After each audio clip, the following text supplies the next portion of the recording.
پورا آپ سننا ہے، یہ ٹکڑوں میں مت سنیں، اگر ٹکڑوں میں سنیں گے تو یہ مرچ مسالہ مت ڈھونڈنے سے. یہ بہت امپورٹنٹ ویلاگ ہے، بڑی محنت کی ہے اس پہ، میں نے 3 دن لگائے ہیں اس کی تیاری میں. آپ کے ویزیبل ایکشنز کیا ہیں کہ آپ باجوہ کی یہ بربریت کو انڈو کریں اور ہمارے زخموں پر مرہم پٹی کریں؟ سب سے پہلے آپ کو یہ آئی ایس آئی نے جو پورے پاکستان میں ایک جال پھیلایا ہوا ہے جس کے ذریعے وہ اپنی بربریت کرتے ہیں اور پاکستان کے ہر ادارے کو کنٹرول کرتے ہیں اور پاکستان کو کنٹرول کرتے ہیں، آپ کو اس کو ڈسمینٹل کرنا ہے. کیوں کہتا ہوں؟ آئی ایس آئی نے ہزاروں، سینکڑوں نہیں، ہزاروں لوگوں کو پاکستانی حکومت کے ہر ادارے میں، ہر ہیڈ کوارٹر میں، ہر منسٹری میں، چاہے وہ فیڈرل ہو چاہے وہ پروونشل ہو، چاہے وہ ای سی پی ہو چاہے وہ اعلیٰ عدلیہ ہو چاہے وہ ماتحت عدلیہ ہو جس کو ہم لوور جوڈیشری کہتے ہیں، چاہے وہ نادرا ہو چاہے وہ P T A who, Hare division Pakistan کی، ہر ڈویژن، ہر ڈسٹرکٹ میں آئی ایس آئی کا بندہ یا بندے بیٹھے ہیں. یہ لوگ احکام دیتے ہیں، احکامات دیتے ہیں بیوروکریٹس کو، پولیس والوں کو، ای سی پی والوں کو، اعلیٰ عدلیہ کو، ماتحت عدلیہ کو، ہر حکومتی ادارے کو کہ تم نے یہ کرنا ہے، تم نے وہ کرنا ہے، تم نے اس کے پیچھے جانا ہے اور تم نے اس کے پیچھے جانا ہے، تم نے اس کے خلاف ایف آئی آر ڈالو اور وہ ایف آئی آر تم نہیں پاؤ. یہ سمجھ اب آپ کو آ جائے گی کہ ارشد شریف شہید کی ایف آئی آر اس کی ماں کے کہنے پر نہیں ہوئی، عمران ایکس پرائم منسٹر کی ایف آئی آر اس کے کہنے پہ نہیں ہوئی، جو اس وقت شہباز گل کے ساتھ ہو رہا ہے، جو اعظم صفاتی کے ساتھ ہو رہا ہے، جو ارشد کی شہادت، یار میرے جیسے ایک چھوٹا ادنا مچھر کے خلاف ایف آئی آر ہے، یہ اب سمجھ آنی شروع ہو گئی ہے. تو مجھے یہ بتائیں کہ یہ جو پورا جال ہے جو آئی ایس آئی نے پھیلایا ہے، اور بائی دا وے اس کے اندر سب سے زیادہ انہوں نے جال میں اپنے قابو کیے ہیں سیاستدان، حکومتی اہلکاروں کو تو کیا ہے، سیاستدانوں کو کیا ہے جو پی ڈی ایم میں، اور یہ بھی میں آپ کو بتاؤں جو پی ٹی آئی میں بھی بہت ہیں، اور ان کو یہ استعمال کرتے ہیں، ان کو مینوپولیٹ کرتے ہیں، ان کو پریشرائز کرتے ہیں، ان کو بلیک میل کرتے ہیں اور ان سے یہ کام نکلواتے ہیں. یہ ہے آئی ایس آئی کا جال.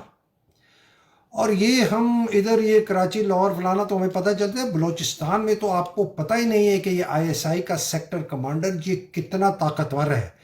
وہاں ڈرگ سمگلنگ، وہاں گاڑیوں کی سمگلنگ، وہاں ہتھیار کی سمگلنگ سارے ان کے قابو میں ہیں. ادھر سے کروڑوں اربوں روپیہ یہ لیتے ہیں، اس پیسے کو پھر یہ استعمال کرتے ہیں پاکستان کے ہر ادارے کو قابو کرنے کے لیے اور اپنے جیب کو بھرنے کے لیے. اور جس طرح بھتا جاتا ہے ایس ایچ او سے D S P, D S P سے ایس پی اور ایس پی سے اوپر، یہ بھتا اوپر جاتا ہے، اسی سے کمانڈ فنڈ بھی بنتے ہیں. تو یہ سارا حکومتی جو سٹرکچر ہے یہ بالکل ایسے شکنجے میں ہے.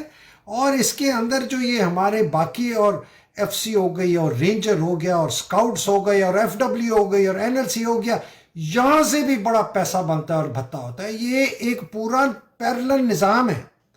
یہ اتنی میں تو حیران ہوں کہ یہ ایک پیرلل گورننس سٹرکچر ہے. فوج کے اندر ایک تو ہم کہتے ہیں جی پاکستان کی حکمرانی ہے، پھر ہم کہتے ہیں جی فوج حکمرانی کر رہی ہے، یہ آئی ایس آئی حکمرانی کر رہی ہے فوج پاکستان پر. تو فوج کے اندر بھی ایک سٹرکچر پیرلل سٹرکچر ہو گیا ہے جو کہ یہ، اور اس کو چلاتا کون ہے؟ D G I S I. اس وقت کون چلا رہا ہے؟ ندیم انجم. اس کے انڈر کون ہے؟ ڈی جی سی فیصل نصیر. اس کے انڈر کون ہے؟ سارے سیکٹر کمانڈر چاروں صوبوں کے، آزاد جموں کشمیر میں، گلگت بلتستان میں جتنے یہ لوگ ہیں یہ چلا رہے ہیں، اور ہزاروں ان کے نیچے اہلکار چلا رہے ہیں.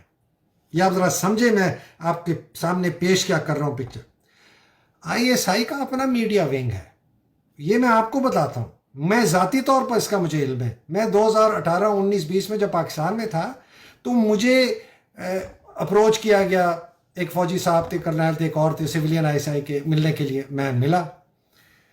تو پتہ چلا کہ وہ آئی ایس آئی کے میڈیا ونگ. میں سمجھا کہ غلط ہے. میں نے کہا آپ آئی ایس پی آر کے میڈیا ونگ؟ کہتے نہیں سر ہم آئی ایس آئی کے میڈیا ونگ سے.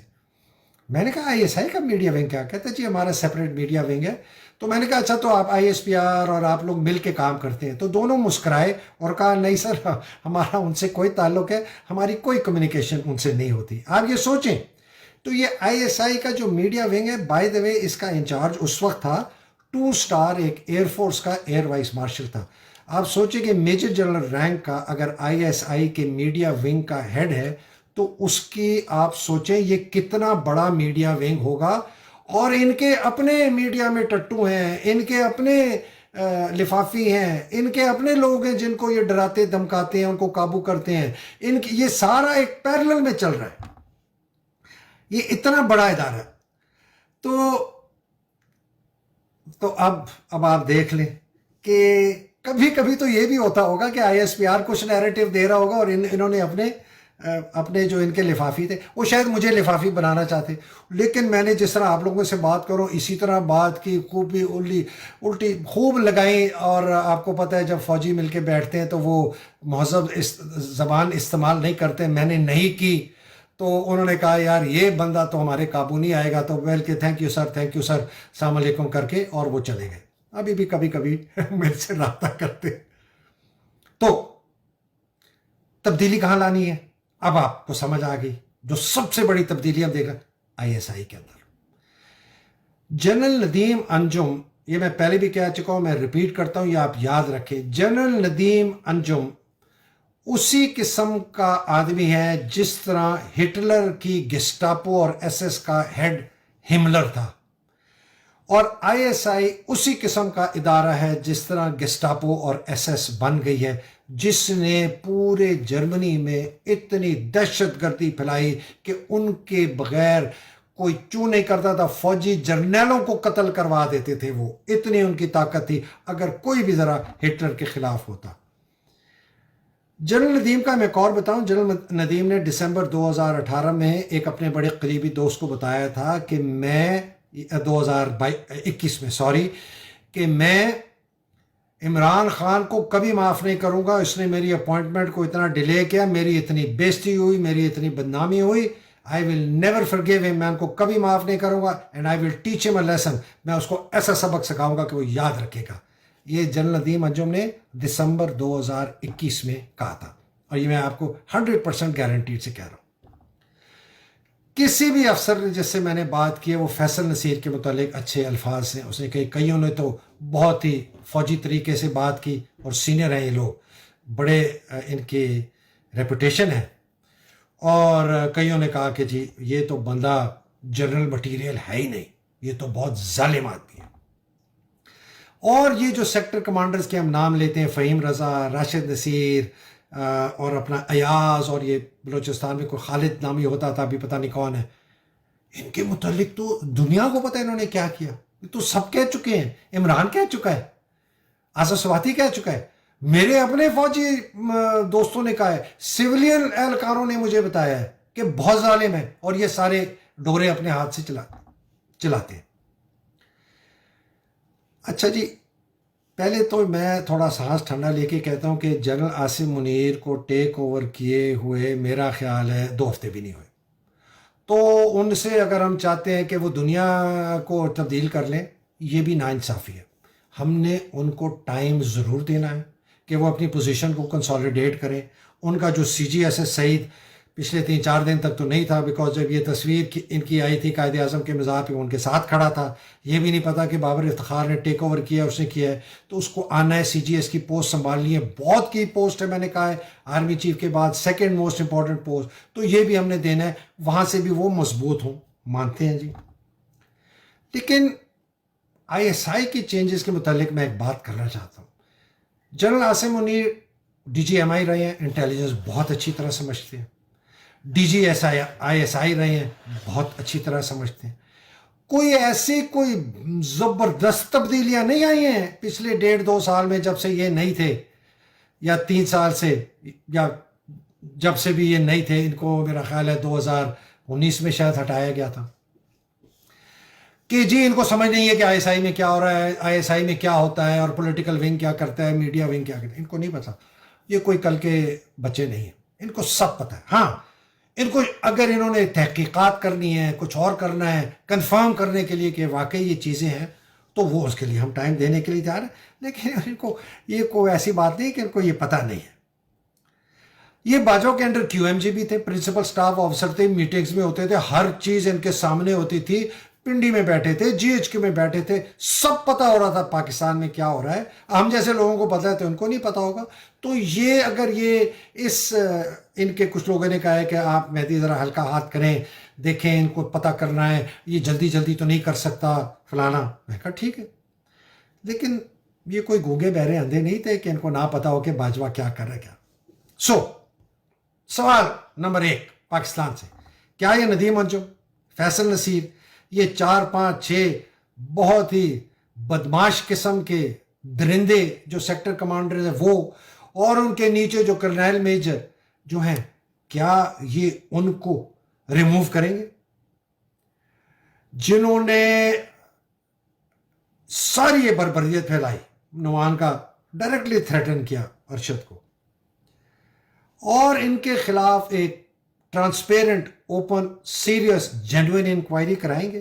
اگر ان کو باہر سے لوگ لینے پڑے، فوج کے باہر سے، وہ لیں گے.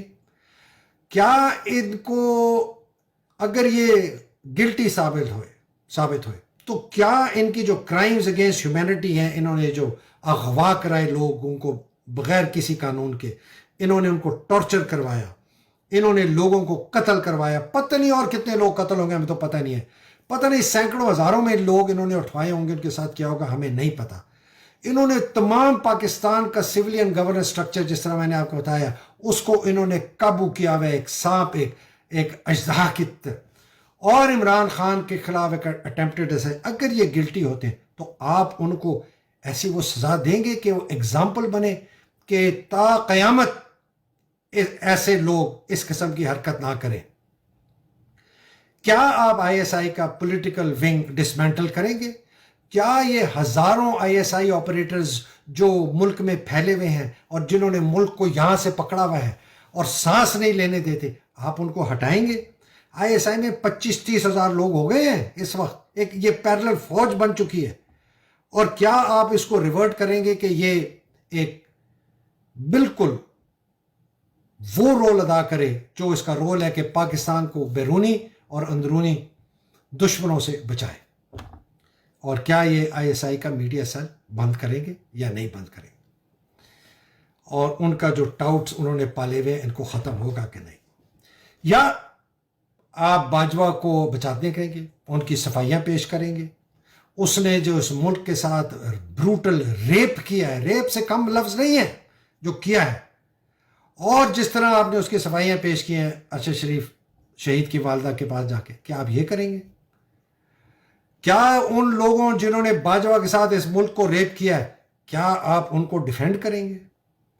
کیا آپ آئی ایس آئی جو ایک گسٹاپو ظالم ایک محکمہ بن چکا ہے پاکستان کا، کیا اور ایک پیرلل حکومت چلا رہا ہے، کیا آپ اس کو ریٹین کریں گے اور اس کو کرنے دیں گے جو وہ کر رہا ہے؟ کیا آپ جو انتہائی میسو کیمپین ہے عمران کے خلاف، اس کو گندا کرنے کے لیے، لوگوں کے دماغ میں شک و شبہ ڈالنے کے لیے، وہ آپ اس کو چلنے دیں گے؟ دیکھیں جی، ان کے سیاسی مخالف ہیں، ان کو ہر حق ہے عمران کے اوپر ہر قسم کا کیچڑ اچھالنے کے لیے. فوج کا نہیں، آئی ایس آئی کا نہیں، آئی ایس پی آر کا نہیں، آئی ایس آئی کے میڈیا ٹاؤٹس کا نہیں، ندیم انجم کا نہیں، آپ کا نہیں، یہ آپ کا کام نہیں. وہ لڑے جنگ اپنی، ان کو خود ہی سوائیاں پیش کرنے دے.